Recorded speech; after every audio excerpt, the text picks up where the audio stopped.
Imagine becoming one of the richest organizations in sports without owning a single football club, without owning the biggest stadiums, without even making footballs. Sounds impossible, yet FIFA does exactly that. To understand how, you have to realize that FIFA isn't a normal sports team. Think of them more like the person who plans the biggest party on the playground.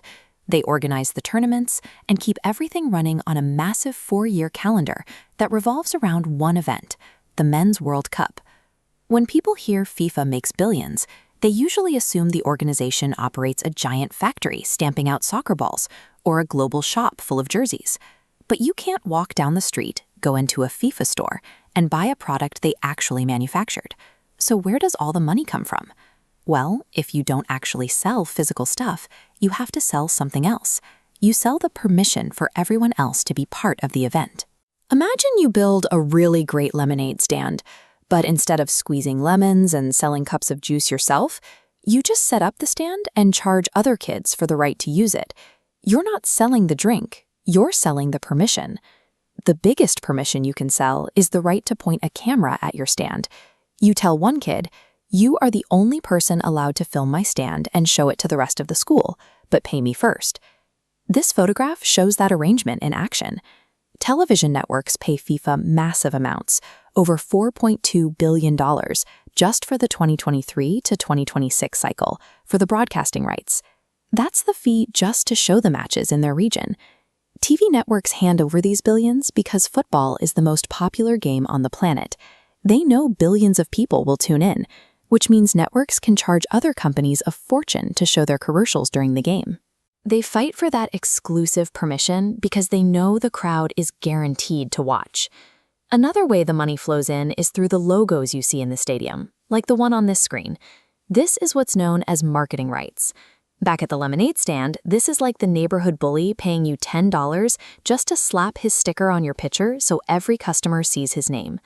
Big brands pay billions to be official partners and have their names seen worldwide. Looking at this display of mugs and shirts, it's important to remember that FIFA didn't make any of them. Instead, they sell licensing rights.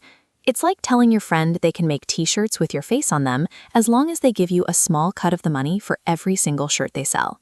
FIFA lets other companies use its brand for video games and clothes and collects a fee in return. Finally, we have the fans in the stadium, like the massive crowd you see here. They pay for tickets just to stand near the action.